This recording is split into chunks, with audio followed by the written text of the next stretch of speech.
What's going on, everyone? Moose here, Cigars and Gear, and today the question is, am I a target? Or are you a target? Or are you making people a target? So I want to talk a little bit about that, and hopefully you guys will join along in this journey of this conversation because it's multi-layered and certainly in depth. I'm going to try to keep this video in particular relatively short, but I really want to talk about the importance of being a target or not being as much of a target. I live in a rural area in northern Michigan, and the majority of people, I would say 99% of everybody around me owns guns and enjoys freedom, things like that. But what exactly am I talking about being a target? Well, if you are a concealed carrier or you are an open carrier, how is it that you're becoming or not being as much of a target as the next guy? Well, number one, I love wearing shirts that show off my freedom, my God-given rights, my inalienability, it's just me. However, does this shirt make me a target? Yeah, it does.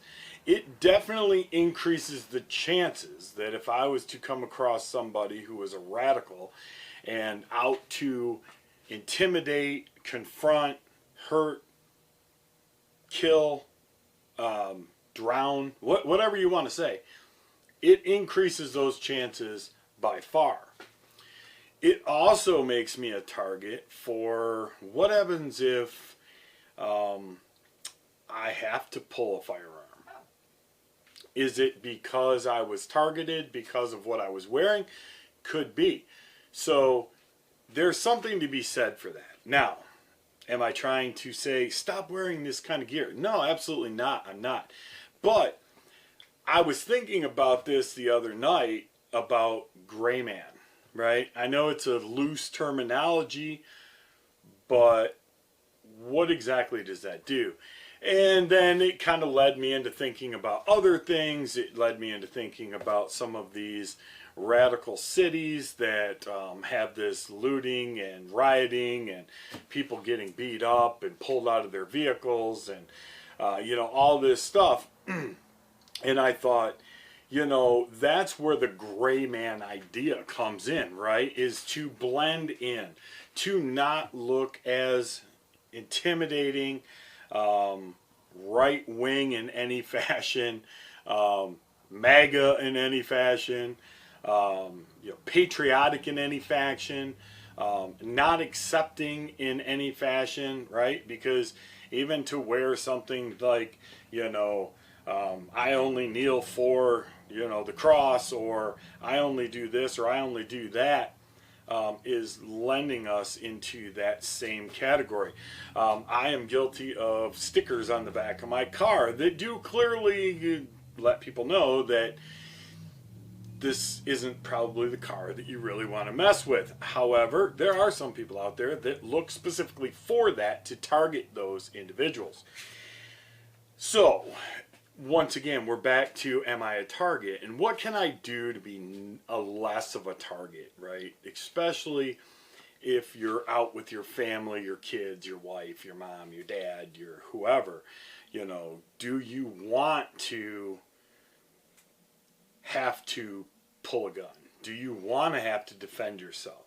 And I'm not telling anybody, and I certainly am not the one that is going to be intimidated or be afraid to defend myself.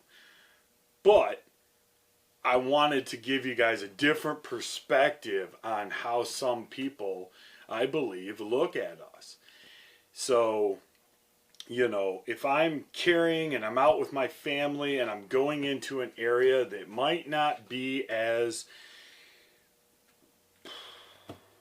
normal, I don't know, normal, is that the word? Okay, I'm just going to break it up into right and left.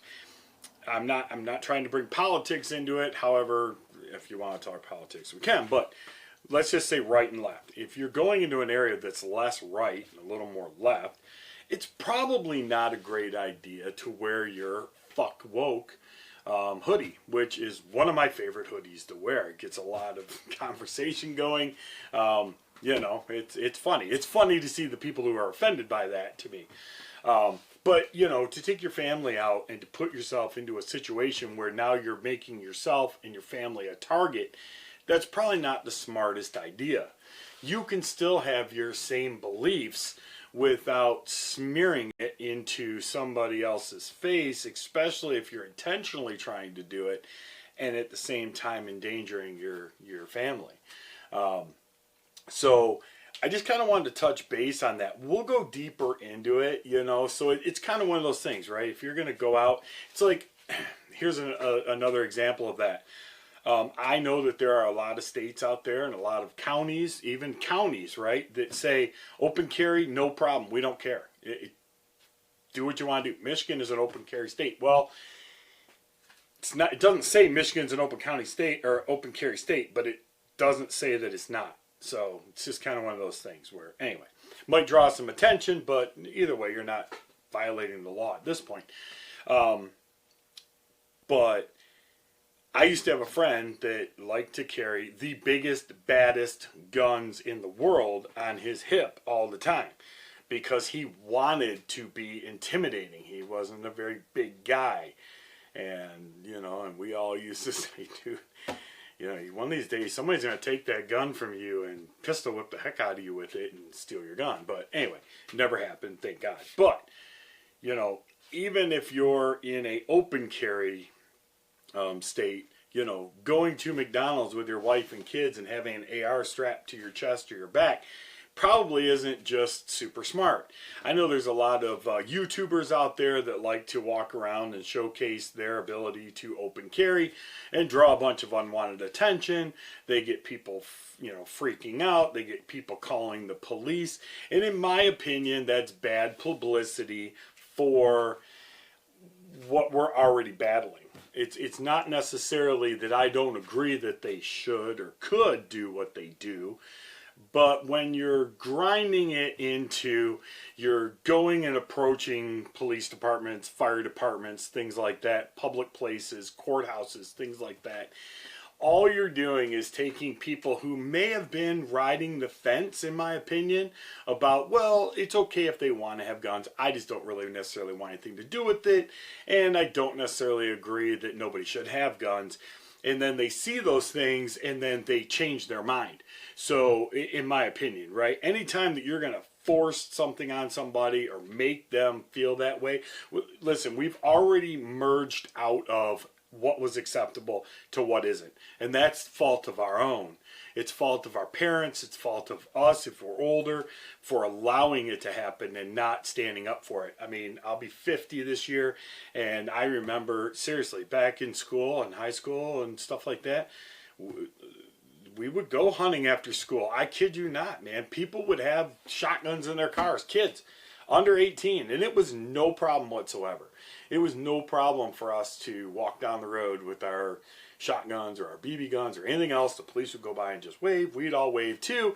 But that's changed. It's changed because we allowed the radicalness to make it socially a little less acceptable for people to walk down the street with firearms, right? It makes people feel uncomfortable. It never used to.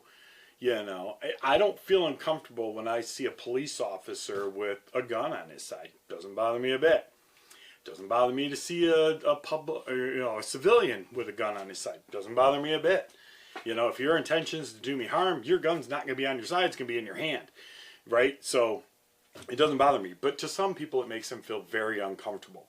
So by producing those kinds of videos or being gaudy about it, in my opinion, just makes people feel uncomfortable. They're going to be more likely to just call 911 and be like, there's a guy with a gun. They don't even know that you're just there to pick up your pizza. They don't know that you're just doing what you're supposed to be allowed to do. They just know there's a guy with the gun, and the police show up, and now you're in a bad situation. So, don't, in my opinion, I just don't think that we need to. I'm not saying that we shouldn't stand up for our rights. I'm not saying that you shouldn't wear a shirt. But if you're going to put yourself into a situation that's going to draw a bunch of unwanted attention, be prepared for what's going to happen when that unwanted attention comes, right? Whether it's in the form of violence, whether it's in the form of, you being on YouTube against what you are talking about, the police showing up, potentially, being arrested. I'm just saying. I'm not saying that anybody's doing anything wrong, but that's where that whole Greyman idea comes in, right? Is that I'm being a law-abiding citizen, I'm carrying my firearm, and nobody knows. It's funny. I used to have a friend, I kid you not, and this also sparked this whole conversation or this thought pattern in my head. I used to have a friend that was a concealed permit holder, and he would wear some of the goofiest hoodies. And I used to always rag on him about his hoodies. I remember we were probably in our 30s, and this guy would wear Beavis and Butthead, hoodies, and just some really, really weird stuff. And I used to rag on him, and he would never say a word. Never, ever, ever say a word. And I asked him one day, just legit, I was like, bro, that's not, in my opinion, that's not really who you are. Why do you always wear those? And he goes, because nobody will see it coming. I was like, man, that was a deep statement. Nobody will see it coming, right? If he's in a situation where business is being robbed or anything else, and he was kind of a goofy dude. Well, he still is a goofy dude. And, and he was like, whoa, whoa, whoa. And he gets on the ground. Nobody's going to look at the guy with the Beavis and Butthead hoodie and think, that dude's strapped. But he always was. They would never see it coming.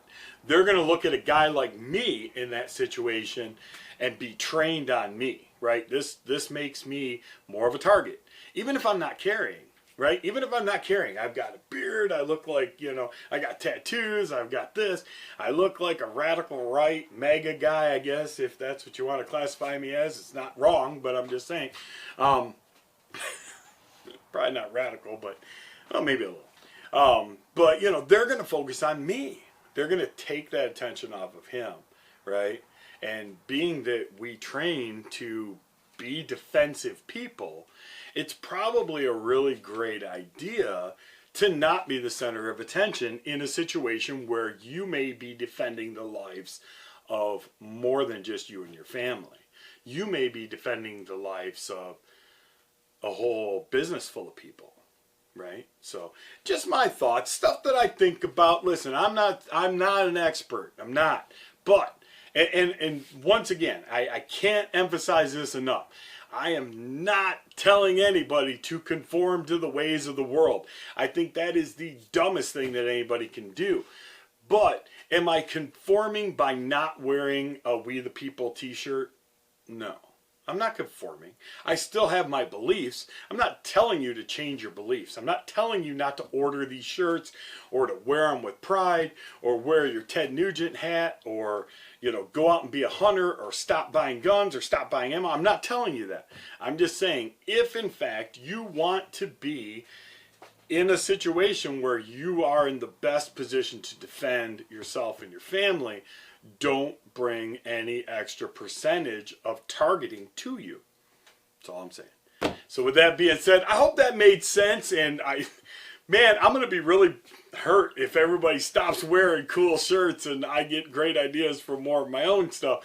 But once again, that was the premise of the conversation. Hopefully you guys enjoyed that. We're going to talk more about that later.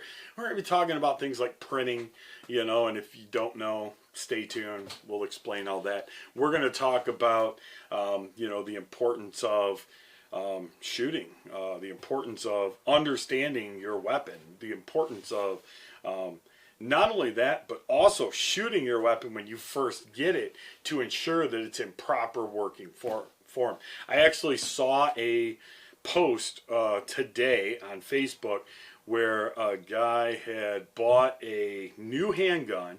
It was his EDC. He admitted this. He said, "This is my new EDC. I'm already carrying it. I've just never shot it." You don't even know if the gun's capable of firing. Just saying. It could have a broken firing pin. It could have a broken anything. It could just, maybe it fires one round, but your feeding ramp is jacked up and it'll never feed another round. I don't care what you put in it. Bad idea, bro. So we're going to be talking about that. We're going to be talking about all kinds of different stuff, man. I have been just like chomping at the bit to get this channel started, and I've just got so many things going on. We're also going to be talking about knives and things like that too. We're going to be talking about everything. Tim, my assistant back here, is going to be showcasing a lot of stuff for everybody that's new to the channel. This is Tim. He is he's my bro. All right, so Tim's going to be showcasing a lot of stuff. We're going to be talking about all kinds of stuff, not just firearms, but other stuff as well. So with that being said, I'm Moose. This is Cigars and Gear. Thanks for tuning in. We'll see you guys soon. Till next time, be good to each other. God bless.